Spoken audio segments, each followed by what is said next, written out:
നമസ്കാരം. ഞാൻ doctor M P Nitish, Kadavanthra Indira Gandhi cooperative ഹോസ്പിറ്റലിലെ senior consultant arthroplasty and arthroscopy surgeon.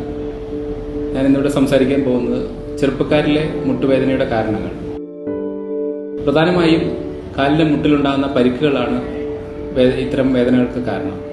പെട്ടെന്നുണ്ടാകുന്ന വീഴ്ചകൾ, കാലടർച്ചകൾ, ജമ്പ് ചെയ്യുമ്പോൾ ഉണ്ടാകുന്നത് എന്നിവയാണ് പ്രധാനമായി പെട്ടെന്നുണ്ടാകുന്ന കാരണങ്ങൾ. കൂടാതെ റിപ്പറ്റേറ്റീവ് സ്ട്രെസ് ഇഞ്ചുറി, അതായത് സ്ഥിരമായിട്ട് ഓടുക, ഡാൻസ് കളിക്കുക, മുട്ടുകുത്തിയിരിക്കുക തുടങ്ങിയ പ്രവർത്തികൾ ചെയ്യുന്നവർക്ക് പല തവണയായിട്ടും പല ചെറിയ രീതിയിലുള്ള പരിക്കുകൾ അക്യുമുലേറ്റ് ചെയ്ത് ഒരു നീലെ ഇഞ്ചുറി വേദനയായിട്ട് വരാറുണ്ട്. പിന്നെയുള്ള കാരണം എന്ന് പറഞ്ഞാൽ സന്ധിവാതമാണ്. റുമറ്റോയ്ഡ് ആർത്രൈറ്റിസ്, ഗൗട്ടി സൈനോവൈറ്റിസ് തുടങ്ങിയ അസുഖങ്ങളുള്ളവർക്ക് മുട്ടുവേദന ചെറുപ്പക്കാരിലും വരാറുണ്ട്.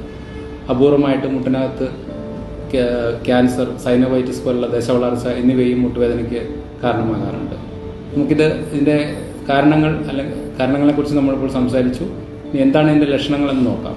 സാധാരണയായി മുട്ടിന് വേദന, മുട്ടിന് ചുറ്റുമുള്ള നീര്, മുട്ട് മടക്കാൻ ബുദ്ധിമുട്ട്, മുട്ട് ഇടർച്ച, നടക്കുമ്പോൾ തെന്നി വീഴുക, തെന്നി പോകുക എന്നിവയാണ് ഇതിൻ്റെ കാരണങ്ങൾ.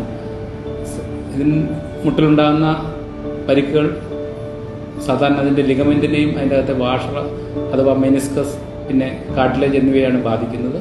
പ്രധാനമായിട്ടും ACL, PCL, MCL, LCL, MPFL തുടങ്ങിയ മുട്ടിൻ്റെ പ്രധാനമായ ലിഗമെന്റുകളെയാണ് ഇഞ്ചുറികൾ ബാധിക്കുന്നത്. ഇതുകൂടാതെ മുട്ടിയുടെ പുറകിലും മുട്ടിൻ്റെ അകത്തുമുള്ള കാർട്ടിലേജ് എന്നുള്ള തേയ്മാനം എന്നിവ മുട്ടുവേദനയ്ക്ക് കാരണമാകാം. നമ്മളിതിൽ കണ്ടുപിടിക്കാൻ വേണ്ടി ചെയ്യുന്ന കാര്യങ്ങളെന്ന് പറഞ്ഞാൽ പരിശോധനയ്ക്ക് ശേഷം ആവശ്യമായ രക്തപരിശോധനകൾ, എക്സ്റേ, MRI ഇവാലുവേഷൻ എന്നിവ ചെയ്തതിന് ശേഷം മാത്രമേ നമുക്ക് കൃത്യമായ ഒരു ഡയഗ്നോസിലെത്താൻ പറ്റുകയുള്ളൂ.